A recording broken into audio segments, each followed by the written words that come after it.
Good evening, students. Our next video is to find percentage change from 250 to 280. हमें निकालनी है percentage change कितनी हुई 250 से लेके 280 तक. तो 250 क्या है, हमारी बेस वैल्यू है. Base value equals to 250. Changed value कितनी होगी, इट इज़ इक्वल टू 280. तो अब पहले हमें इसका डिफरेंस देखना पड़ेगा. डिफरेंस कितना आ गया, 280 माइनस 250. जो चेंज हुआ बड़ी वाली वैल्यू माइनस स्मॉलेस्ट वैल्यू, ये हुआ 30. उसके बाद हमें परसेंटेज चेंज निकालना है. परसेंटेज चेंज निकालने का फार्मूला क्या होता है, जो डिफरेंस होता है difference divided by base value. Difference divided by base value. For percentage we will multiply it by 100. तो ये कितना हो गया, 0 get cancel, 5 2s are 10, 5 5s are 25, 5 1s are 5, 5 6 are 30, 6 2s are 12. तो हमारा परसेंटेज चेंज कितना हुआ, 12%. नेक्स्ट एग्जाम्पल है,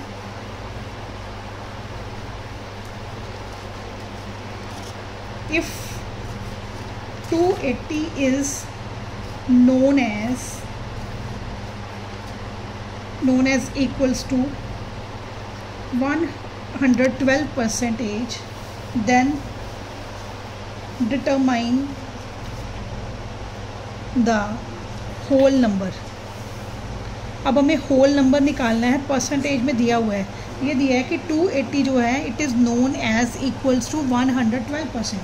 तो हम क्या करेंगे, होल नंबर निकालना है. हम लिखेंगे यहाँ पे 112% इज इक्वल्स टू 280. 112% किसके इक्वल है, 280 के. तो 1% निकालना हो, यूनिटरी मेथड लगा रही हूँ. 1% किसके इक्वल आएगा, अगर ये 280 की इक्वल है तो 1% किसके इक्वल आ गया, 280 ओवर 112. ये यूनिटरी मेथड होता है, इसको 112 से डिवाइड कर दिया. अब हमने होल नंबर निकालना ना, तो मैं होल नंबर निकालने के लिए 100% निकाल लूँगी. 100% निकाल के मैं क्या करूँगी, इसको होल नंबर में चेंज कर दूँगी. देखो 112% किसके इक्वल है, 280 के. तो 1% मैंने निकाला यूनिटरी मेथड से, वो क्या आ गया, 280 डिवाइडेड बाई 112. और 100% निकालना तो इसको 100 से मल्टीप्लाई कर देंगे, क्योंकि 1 का ये है तो 100 का क्या होगा, मल्टीप्लाई हो जाएगा. तो ये कितना आ गया, 28000 divided by 112.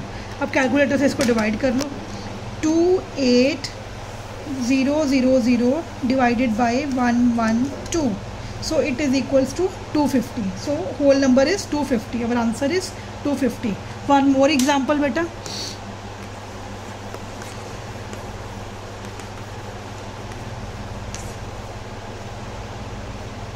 If price of onion increased from rupees 2.99 per kg to rupees 3.99 per kg, and the same quantity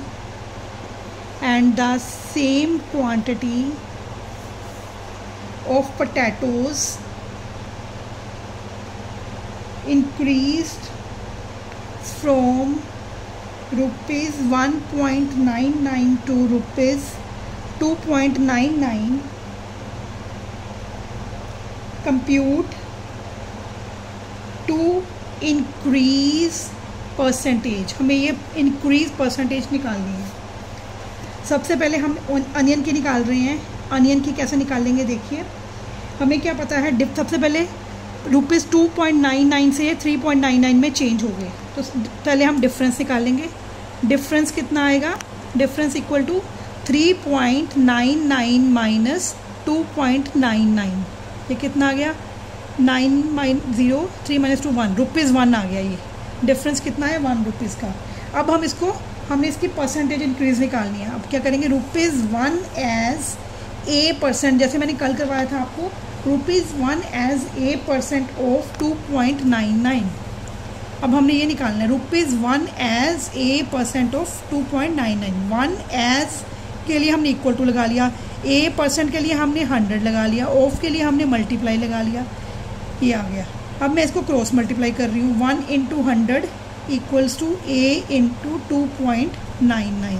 तो यहाँ पे क्या आ गया, this implies A equals to 100 upon 2.99।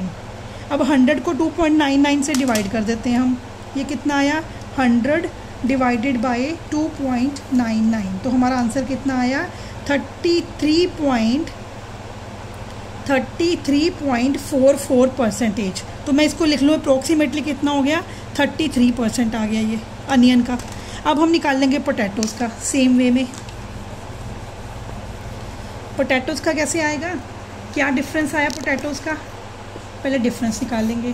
क्या था 2.99 में से हमने माइनस करना है 1.99, ये कितना आ गया 1 रुपी आ गया, ये भी डिफरेंस। अब हमने क्या निकालना है ₹1 as % of base value. Base value कितनी है अनियन की पोटैटोज़ की 1.99 की।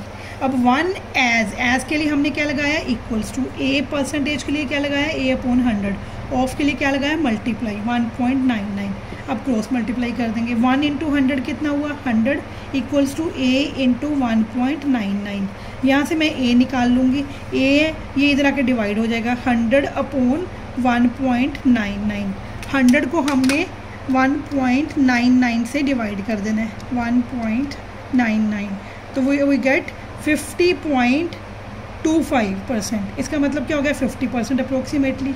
तो हमारा पोटैटोज़ का क्या आ गया 50% आ गया, ये हमारा आंसर है।